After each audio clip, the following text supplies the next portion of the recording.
Thanks, Carl. All right, During the pandemic, the U.S. saw the Great Resignation and the Great Labor Reshuffle. In 2021, 47 million Americans quit their jobs completely. But the labor and workforce shortage continues. Many workers look for better work-life balances and higher salaries. So where does that leave the labor and service industry? And where does that leave Wyoming? Our state reporter Valeria Fugate talked to some local experts about some possible solutions. During the pandemic, we saw a mass exodus from service and labor jobs as inflation, union debates, and layoffs threaten more jobs. There remains a continued job gap the pandemic has yet to fill. As we watch our southern neighbors deal with the border crisis, many wonder what can be done to help.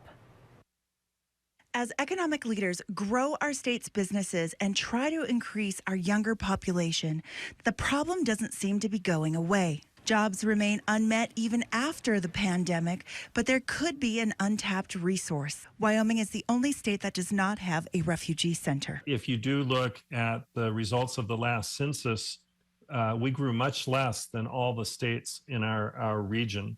And so, I think we should look and see why are we not growing the same way they are. Pew Research says immigrants are a young workforce and tend to have large families. I think at least everybody is realizing that we have a serious problem, that the border is kind of a mess and it needs to be fixed. But at the same time, we have folks that are applying for certain workers under certain visas, and there isn't enough of those workers to go around. We've talked to several employers, even in Cheyenne, that has happened to.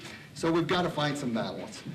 Econofacts experts say the labor shortage is due to tightening immigration over the last two administrations, while Congress struggles over 2 decades to get DACA, immigrant protection, and citizenship, while also strengthening our borders. Congress has just a couple of more weeks to work. It's looking not very promising for legislation to be passed. Wyoming has been supportive at times to refugees, particularly to refugees fleeing Afghanistan and the Ukraine, but it hasn't always been that way. Fowler says if Wyomingites would let go of their partisanship and fear, immigration might be able to be used as a vast resource to make the state abundant.